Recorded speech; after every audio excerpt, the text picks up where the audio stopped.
In the last video, we learned about the Fourier series and Fourier analysis. We learned that the Fourier series can be expressed in this form.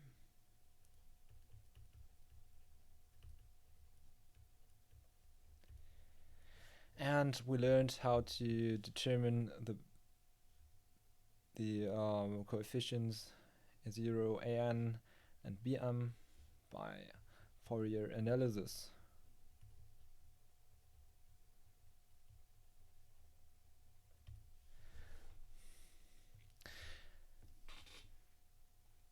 We also plotted the parameters over the index n, and we've also said that both cosine and sine function are orthogonal.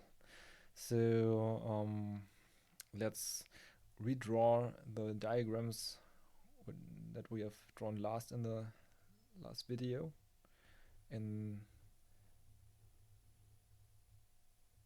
3D coordinate system, in a 3D Cartesian coordinate system.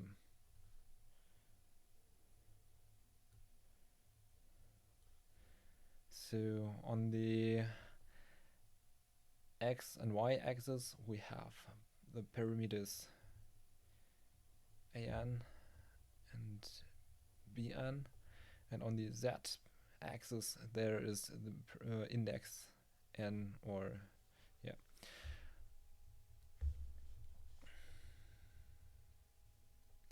Now we have discrete indices.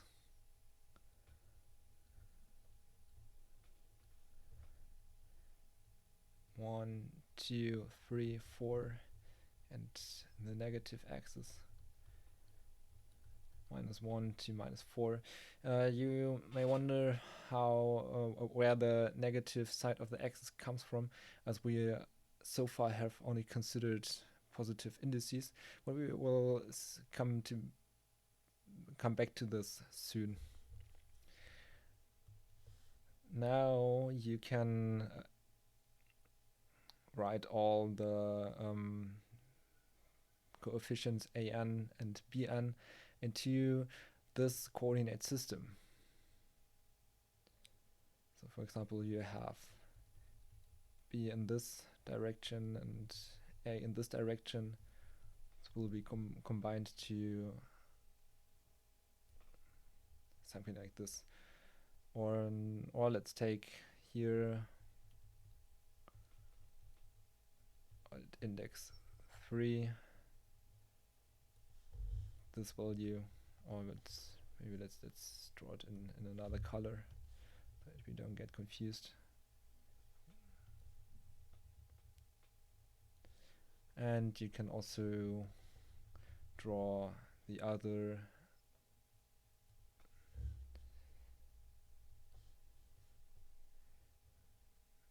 coefficients here.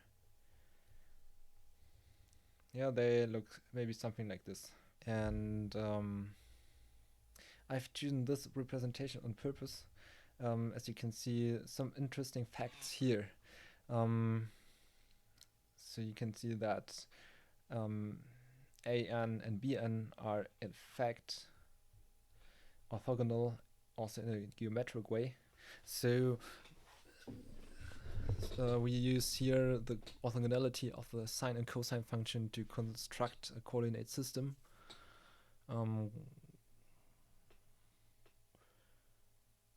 Where we use both functions as a basis to construct the periodic signal later.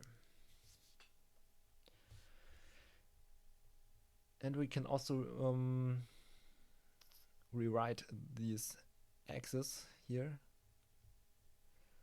Let's call this the real axis and this the imaginary axis. And what we get now is that the combined an and bn parameter at each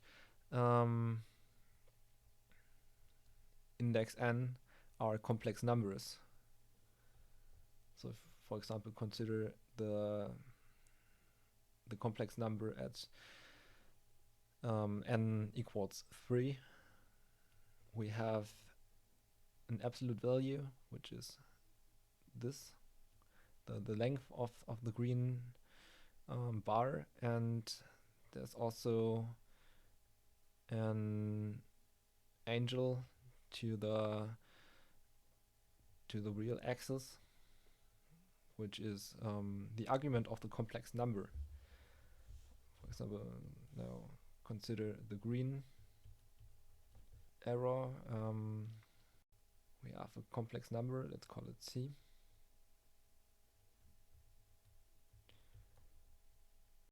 With the length of the bar, and let's call this angle phi.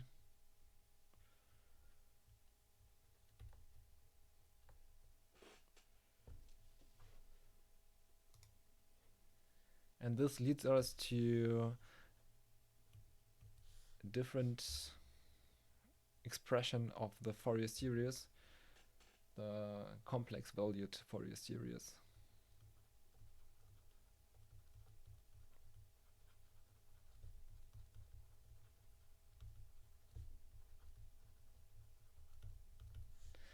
Which is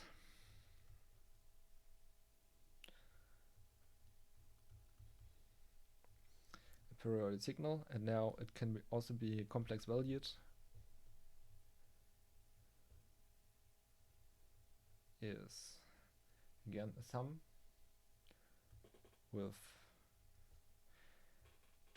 infinite monochromatic signals, but now we do not start it at 1 or 0, we start at minus infinity.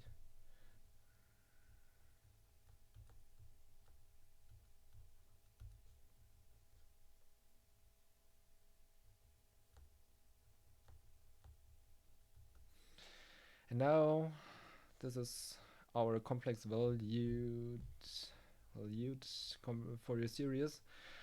And again, we have a monochromatic signal here. And this is a third kind of monochromatic signal, the complex valued monochromatic signal. Remember that you can express the Euler identity by this.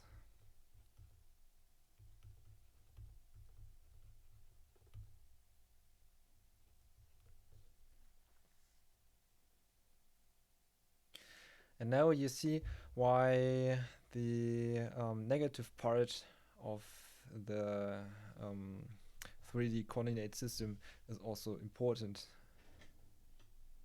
because we also have negative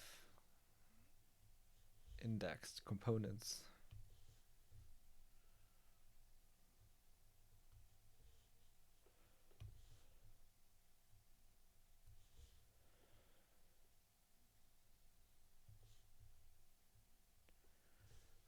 Drawn like this. And now let's consider again our complex coefficient Cn, which is composed of the absolute value and its argument.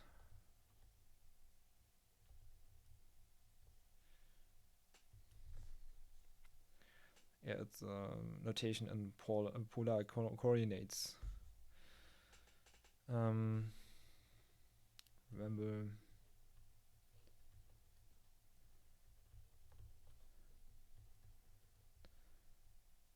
Cn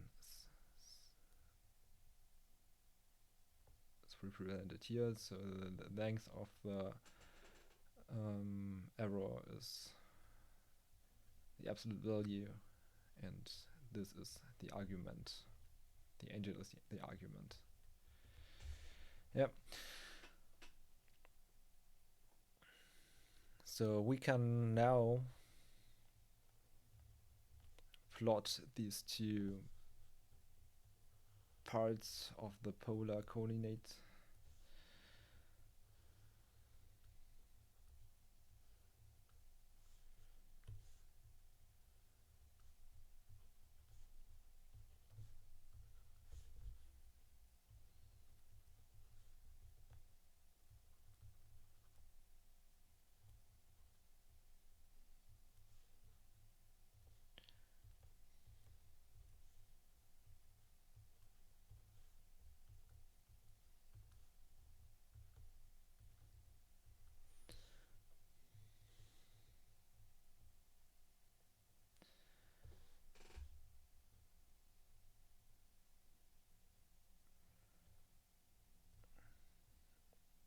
And let's consider some signal. We will now consider a real valued periodic signal.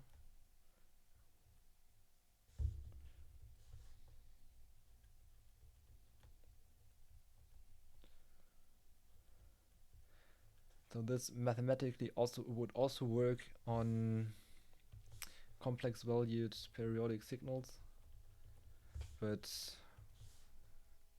our signal here is real valued signal.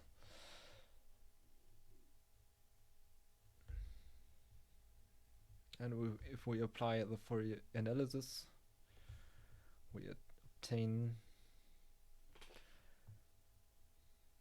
diagrams like these.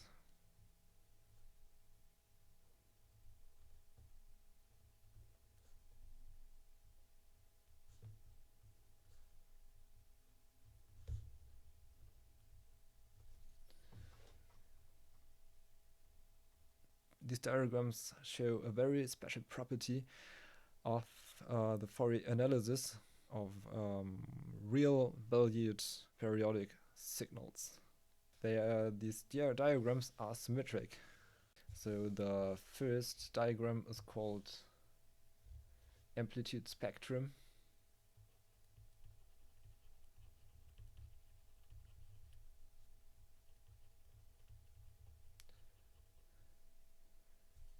And the amplitude spectrum is symmetric to the y-axis.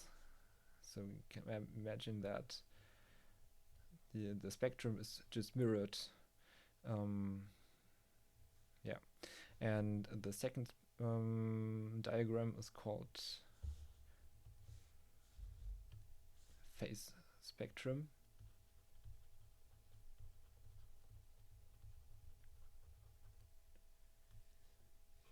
And the phase spectrum is an odd function, so its symmetry point is the origin here.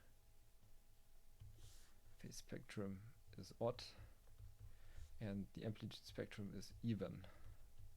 It's an even function. But this only applies to real valued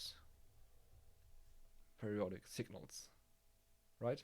And what is drawn here are the two spectra of the periodic signal.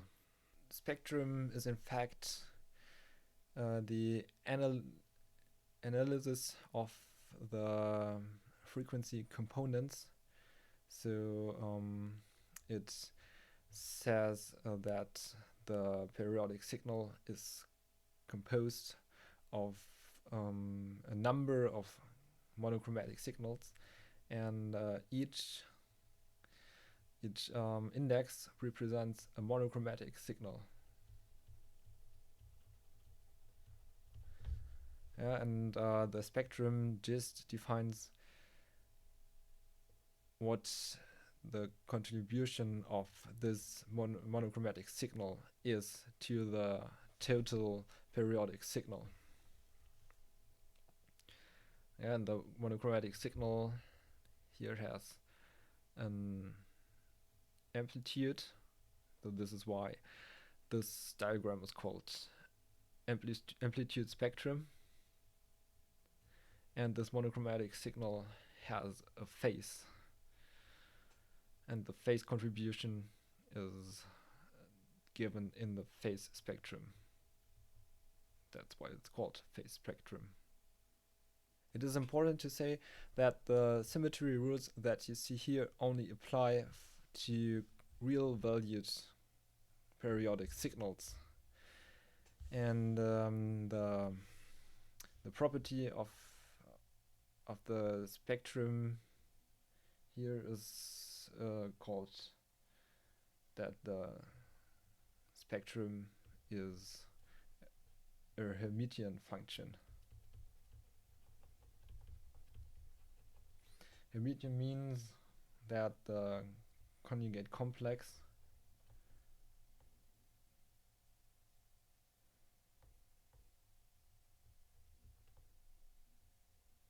equals the value at the negative index, minus n. And there is another important property which applies to both real valued and complex valued periodic signals. It doesn't matter, it applies to all kind of signals. It is that the Fourier series has only discrete frequency parameters, so the spectrum is only defined at some discrete points on the frequency axis. So n is in fact our frequency parameter.